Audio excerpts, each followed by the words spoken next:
welcome back to another vlog. Today we have a special guest. Oh, I need to put lip gloss on.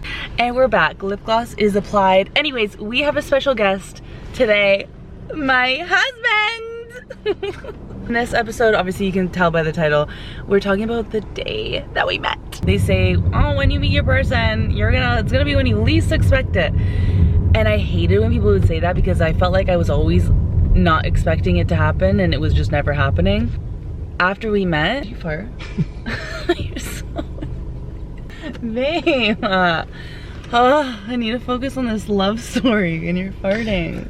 What I've learned after meeting my one and true soulmate forever and ever is that it doesn't matter what you do. Like, you know, it's like, oh, go to this place and you'll find your person. Go to this place and you'll find your person. Now, I do understand you want a man that likes the same things that you do, and like, you know, if you want someone that's like in health and wealth and wellness, you're gonna go to certain spaces. I understand that. But when you're meant to meet someone, you're just gonna meet them. It just does not matter. It's gonna happen. That's kind of like our story because it's the least expected place I would ever think to meet my man. I was going for a friend's birthday. We went to parlor. I just finished my period, okay? If you're a woman, which 99% of you are. Those 2 weeks of your period, like your period in the week before, you are at a commission. You are so ugly, right? Like you're laying in bed in sweats, ugly, disgusting, eating everything. I just stepped in follicular and I was on one. I felt so hot and sexy. Like I was so confident. I was wearing the cutest outfit. So I was just like feeling myself and I wanted to like really have a fun night out. We ended up leaving early. We were like hopping around different places. I still never felt like I had a night. So I ended up messaging my friend and I was like, hey, what are you doing tonight? My friend O'Neill, I had gone out with him like one time before and we had so much fun. I'm waiting. At this point, it's literally 2 a.m. But I had already told him to come pick me up. He was already on his way. And I just felt like it was such a waste of a night because I had gotten ready, you know how long it takes to get ready. And then I was living in Burlington. So I would have to drive an hour home. So I was like, you know what, let me just go. I meet up with him 2 a.m. We're going to this place called Bunker. If you've ever been to Bunker, I don't know if you have because I think it's for only guys. So much fun. Oh my god, I had the time of my life in there. At this point, obviously I'm with my gay friend, I'm with gay guys. Like in no way, shape or form am I meeting a straight man that I could be potentially interested in. Like that in my mind was already cut off. So it brought me in this energy. It was about me and having fun. And I wasn't seeking. So I feel like being in that energy was like the key to meeting the person that you're meant to meet. I was already in that kind of energy where I, of course, was open. Like I was definitely open to a relationship, but I didn't need it and I didn't really care. But I was happy if it were to happen. We're finished at Bunker. My friend, he's like, hey, do you want to go to Vertigo? At this point, I'm like so happy. I'm having the time of my life. I'm like, yeah, like let's do it. And then obviously we're waiting for this friend, his friend to come pick us up and it's taking forever. So now I'm like, should I just go home at this point? It was 4 a.m. I'm like, I should just go home. I kept like convincing myself. My birthday passed, I didn't do anything. I got a promotion at work and I also like made a sale that night. So I was like, Rachel, like you didn't even celebrate. Like you should just be out celebrating. So like you have no responsibilities, you have no kids, just enjoy the night out, who cares? Finally, this man arrives, the friend that is picking us up and taking us to Vertigo, pulls up at 4:15 and then I get into the car. Okay, so now we would love to hear from our special guest on his point of view. What was leading up to meeting the absolute love and treasure and greatest gift he has ever received in his entire life. Go ahead. Confidence waiting. That night, I was out with some friends, like just eating, just chilling. So I went back home. It was around like between 2:30 something. He messaged me. Because O'Neill was our mutual friend. Yeah. I was like, you know what? It's been a long time since I haven't been in Vertigo. Let's do it. Then I told him like I have to dress up. Give me just a few minutes, and he's like, oh, I'm in a church street with a friend. It's such a short time for me to get ready. He called me. He's like, hey, where are you? And I'm like, bro, I will be there in 20 minutes. Neil came, sit in the front, and Rachel came in and sat in the back. So we are just catching up, like talking. And I was not talking to Rachel at all. Because in my head, I'm like, I want to go vertigo just kind of like to enjoy myself, just to enjoy the music. I don't want to make friends. So... As we're walking in, O'Neill got a picture of the three of us. It's our first photo ever documented together. When we're walking in, I was like walking behind with him because O'Neill just like went so fast, and we were walking like cobblestone. It was like cobblestone, no? I don't know. Yeah, it was a bumpy road, and I had like my heel boots on, so like I grabbed onto his arm and I was like, "Oh, is this okay?" He's like, "Yeah." And so she was without jacket. Oh, and I had no jacket on. But okay, end of November. So cold. End of November, but for some reason like it wasn't that cold, like that wasn't crazy at the time. Yeah, we're dancing there.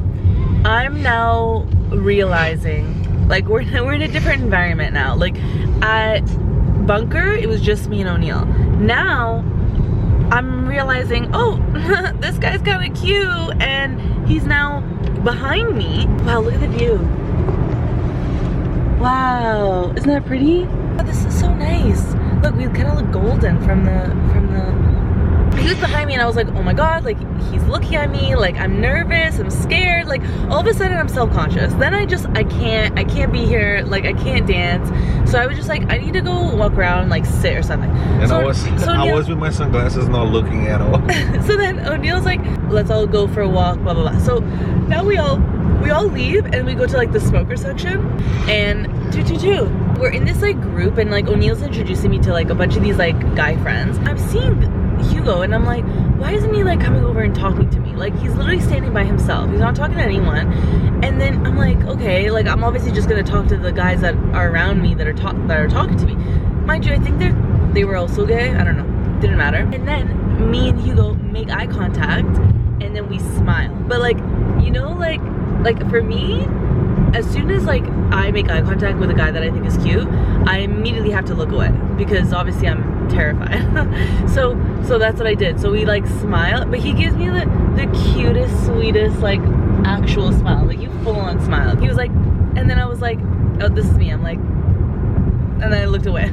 I was standing there because I love the music, but I hate when people is like, oh, let's go there, let's go here, let's come here. Okay, you know what? I think I'm gonna go downstairs and then just have my time. Because I don't smoke, and the people is there just like smoking, and that eye contact happened. Whoa, okay, something sparked. Yeah. We decided to go downstairs. So now as we're walking downstairs, O'Neill comes to me and he says, hey, so Hugo thinks you're cute. So and O'Neill comes to me and he's like, hey, Rachel thinks you're cute. None of that happened. I never said that to O'Neill. And I never said that to him. But now in my head I'm like, okay, so he's interested. So now I'm like ready. I'm like, yeah, like now I'm gonna like really try to talk to this guy. So as soon as we go down the stairs, O'Neill, he's like, oh, I'll be 1 second. So now he leaves us alone. So then me and him, I mean, we just start talking. So, oh, like, where were you before this? Like, blah, blah, blah. Like, where do you live? Like, basics, whatever. Actually, no. Before we started talking, he actually tried dancing with me, and, like, in a cute romantic way. Like, holding hands and, like, dancing, like, face to face. I did that for like 5 seconds and then I had to stop because I was so shy. And then we started talking. And then O'Neill comes back and then we go on the dance floor. We were actually having so much fun. We like walk away and then we're now like waiting for O'Neill. He goes to the washroom and we have this little moment together. Oh my god, look at this. Wow, that looks so nice. Mind you, house music, DJ. We're slow dancing. It was just sweet. It was just, I don't know, like nothing that I've ever like experienced in a place like that. We decided to go to this house party after, and it was about like a 5:30 a.m. So we just hugged, but like no like intentional at all. But he was trying to kiss me and all these things. I was like, no. Not like that. You were trying to kiss me though. No, we put a face to face, and I'm like, no. In that moment, it was nice and sweet. But he obviously was trying to kiss me, and I was like, no. I was playing hard to get. And so then on. So we decided we're gonna go to this house party because O'Neill wanted to go and I wanted to spend more time with him. So I was like, I'm down. Also, I was driving home, so I was like, I'll just go with them, go to this house party, and then, you know, get driven back to my car and then go home. He ends up coming next to me, and we're now like, we're not really talking to many people besides like O'Neill when he would come here and there, but like most of the time that we were there, it was just the two of us talking and like getting to know each other. The man wasn't really asking me any questions, which immediately was like obviously a little bit of a, like, not a red flag, but like just like a yellow flag where it's like, okay. That time in my life, I just didn't want to meet anyone. I didn't want a relationship. I had some trips and some things that I want to do on my own. So I was just like open to meet people, but not open to engage deep to create that connection. The way the night was going, it was really nice with Rachel, because and the way she was affectionate, it was just so nice. There was a moment that you don't want to create that connection, but you don't want to leave. So that was what was creating it. But then a few times, I think 2 times on a house, and one time when we were driving. Relax, I said it 1 time in the house. Now you're gonna get 3 times. Okay, 1 time and another time in a car when I was driving her back, she asked me like oh, you're gonna take me on a date? And I was kind of like what? I was not like thinking about taking anybody on a date. Once we were at the house, I was looking at him, I'm like, yes, I'm very much interested in this boy. Yes, yes, yes. So that's why I asked, I was like, I'm very like forward, like I'm not gonna beat around the bush or whatever the saying is. Like, are you gonna take me on a date? Yes or no? When we're driving, this time, this guy goes, well, do you want to be a mom? And I was like, huh? I'll get into this like way more like on my podcast, and like I'll explain even deeper like the revelations that I was having, because I had some major revelations at the very beginning of us dating. In that moment, I had kind of let go of that idea and that dream of being a mom, and it kind of just caught me off guard. But at the same time, obviously that showed me that he was serious, which made me definitely be interested in him. But like at first I was like, whoa, I'm not gonna waste anybody's time. I don't want to waste my time. And there's a lot of people nowadays that they don't want to build family. They don't feel ready, they don't want to bring life in the world. Why I'm gonna take someone in a date and start all over again, all the process again of meeting, get to know, and involve like family and this and that for years from now? Maybe she opens to me saying like, hey, by the way, I don't want to have kids. So that's why I threw the question, because it was a kind of way to protect me. If I ask this, she might run away. She might like, this guy is crazy. Like, who asks this in the first day when you meet someone? Well, good thing that I'm crazier, so it didn't throw me off. It actually made me more interested, because I was like, oh, he's serious. He goes to drop me off. We have our first kiss. Yes.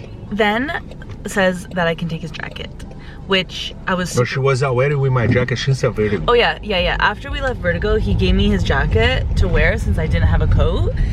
And then over taking a U-turn. Once we got to my car, he offered for me to take his jacket with me.